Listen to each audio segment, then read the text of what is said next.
महामारी लगातार देश में पैर पसार रही है, उसके मामले में अगर देखा जाए तो नोएडा, गौतम बुद्ध नगर जो उत्तर प्रदेश में आता है, उसमें वो रेड जोन में है और लगातार मामले बढ़ रहे हैं। लेकिन क्योंकि नोएडा में उद्योग धंधे काफी हैं, लोग काफी ऑफिस नोएडा में हैं, लोग आते जाते हैं, तो इस लिहाज से नोएडा काफी अहम है। क्योंकि दिल्ली से सटा हुआ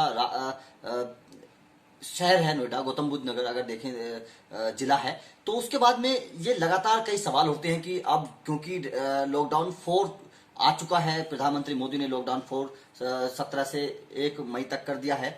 उसके बाद में लगातार सवाल है कि अब नोएडा में क्या होगा, किस तरह की गतिविधियां होंगी, क्या खुलेगा क्या नहीं खुलेगा, क्योंकि यूपी सरकार ने तो लगातार कहा है कि अब उत्तर प्रदेश को कुछ कुछ खोला जाएगा, कुछ चीजें बहाल होंगी। लेकिन अब आपके मन में लगातार सवाल चल रहा होगा कि आखिरकार नोएडा में किस किस तरह की गतिविधियां होंगी। तो हम अपनी वीडियो में आपको बता दें कि नोएडा में अब क्या क्या होगा, क्या क्या खुलेगा और किस चीज पर पाबंदी रहेगी।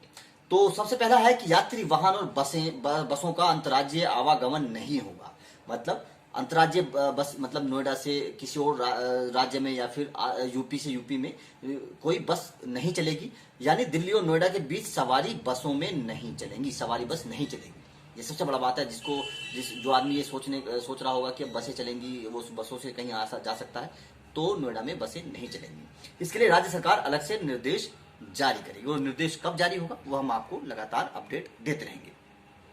उसके बाद में कंटेनमेंट जोन के बाहर सभी तरह के उद्योग चलेंगे। मतलब जो नोएडा के अंदर कंटेनमेंट जोन है उसके जो बाहर के क्षेत्र हैं, जहां पर ज्यादा वायरस नहीं फैला हुआ है, जहां पर ज्यादा केस नहीं आए हुए हैं, वहां पर उद्योग धंधे चलाने की परमिशन दी गई है।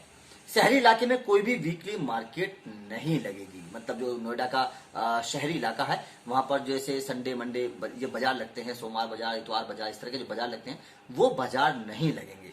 उसके बाद में मार्केट में दुकानें एक दिन 50% और अगले दिन 50% के आधार पर खुलेंगी। मतलब ओड इवन तरह से भी समझ सकते हैं, जिस तरह से दिल्ली सरकार ने बाजार को खोलने की परमिशन दी है, और उसी तरह से नोएडा में भी ये परमिशन मिली है कि 50% बाजार खुलेंगे। उसके बाद में दुकान बंद करने का टाइम ऐसा होगा जिससे शाम 7 बजे से पहले सभी घर पहुंच जाएं। मतलब दुकान इस वक्त और इस तरह से बंद की जाएंगी कि जो दुकान वाले हैं या फिर जो लोग हैं या बाजार में जो लोग खरीदारी करने के लिए आते हैं वो शाम 7 बजे से पहले ही अपने घर पहुंच जाएं और सेफ रहें।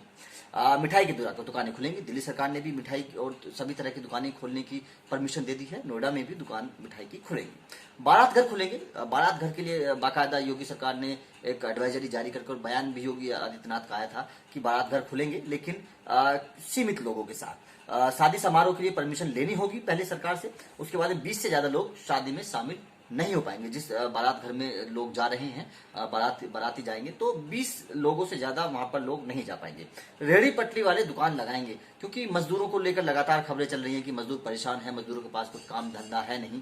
तो रेहड़ी पटरी वाले जो लोग हैं उनको थोड़ी राहत दी गई है और रेहड़ी पटरी वाले अब अपनी दुकानें लगा सकेंगे। नोएडा दिल्ली के बीच सभी आवागमन नहीं होगा। अभी कोई आवागमन नोएडा और दिल्ली के बीच नहीं होगा, क्योंकि दिल्ली में लगातार मामले बढ़ रहे हैं, नोएडा में भी लगातार मामले बढ़ रहे हैं, और अगर लोग आए जाएंगे एक दूसरे के नोएडा से दिल्ली या दिल्ली से नोएडा, तो जाहिर तौर पर मामले ज्यादा बढ़ेंगे। तो इसलिए दिल्ली और नोएडा के बीच में कोई आवागमन नहीं होगा। शासन से इस संबंध में दिशा निर्देश मांगे गए हैं और जब दिशा निर्देश आ जाएंगे तो उसके बाद में फैसला लिया जाएगा। अब सवाल ये उठता है, कई लोगों के दिमाग में सवाल होगा कि जब छूट दी गई है तो बाइक और कार में जो छूट वो किस तरह की है, कितने लोग जा पाएंगे। तो वो भी बता दें आपको, कार में ड्राइवर के अलावा 2 लोग बैठ सकेंगे, पीछे वाली सीट पे बैठ सकते हैं, और बाइक में सिर्फ एक आदमी। बाइक के पीछे जो डबल सीटर होते हैं तो दूसरा आदमी पीछे नहीं बैठ सकता है। कार में हाँ, ड्राइवर के अलावा 2 लोग जाहिर तौर पर बैठ सकते हैं। बाइक में पीछे महिला बैठ सकती है। कोई अगर शख्स की बात करें, इंसान नहीं बैठ सकता। अगर महिला है तो महिला बैठ सकती है। वो भी अब कुछ वजहें हैं, जब पुलिस अगर पकड़ेगी तो अपनी कारण बताना पड़ेगा कि आप किस वजह से बाइक के पीछे महिला को बैठाकर ले जा रहे हैं। लेकिन हेलमेट अनिवार्य होगा, ये दोनों के लिए है। उसके बाद ऑटो पर सवाल आता है कि ऑटो अगर, क्योंकि परमिशन दिल्ली में भी दी गई है ऑटो की, तो नोएडा में क्या हालात है। तो बता दें आपको, ऑटो में ड्राइवर के अलावा 2 सवारी बैठ सकेंगी, जबकि दिल्ली में केवल 1 सवारी बैठने की परमिशन दी गई है, जबकि नोएडा में 2 सवारी ऑटो में बैठ सकेंगी। प्रिंटिंग प्रेस और ड्राई क्लीनर खुलेंगे, ये छूट दी गई है। पार्क सुबह 7 से 10 बजे और शाम को 4 से 7 बजे के बीच खुलेंगी। दिल्ली में परमिशन नहीं है, जबकि नोएडा में ये परमिशन दी गई है। मास्क लगाना अनिवार्य है, पूरी यूपी में अनिवार्य है, बल्कि मास्क तो अगर कोरोना को आपको रोकना है तो मास्क तो पूरे हिंदुस्तान में लगाना ही अनिवार्य है। सरकार, केंद्र सरकार की एडवाइजरी है, तो उस लिहाज से मास्क लगाना अनिवार्य होगा। मार्केट में बिना मास्क सामान नहीं दिया जाएगा। ये एक बड़ा फैसला नोएडा के लिए लिया गया है कि अगर आप बिना मास्क के बाजार में सामान खरीदने के लिए जा रहे हैं तो आपको बिना मास्क के सामान नहीं दिया जाएगा। तो इस बात का खास तौर पर ध्यान रखें अगर आप बाजार में जा रहे हैं। अंतिम संस्कार में भी ये भी कई तरह के सवाल थे। शादी और अंतिम संस्कार को लेकर काफी सवाल थे कि कितने लोग इकट्ठे हो सकते हैं। तो शादी को लेकर हमने आपको बताया कि शादी में 20 लोग इकट्ठे हो सकते हैं। अंतिम संस्कार में भी 20 से ज्यादा लोग शामिल नहीं हो सकते, ये भी आपको ध्यान रखना होगा। कैब चलेंगी, कैब को लेकर काफी सवाल थे कि कैब चलेंगी या नहीं चलेंगी। तो कैब को लेकर आपको बता दें, कैब चलेंगी, लेकिन दिल्ली नोएडा में सफर अभी नहीं होगा। मतलब साफ है कि नोएडा से आप दिल्ली नहीं जा सकेंगे और दिल्ली से आप नोएडा नहीं आ सकेंगे। बॉर्डर सील है। नोएडा के डीएम ने अभी तक इसमें कोई राहत नहीं दी है।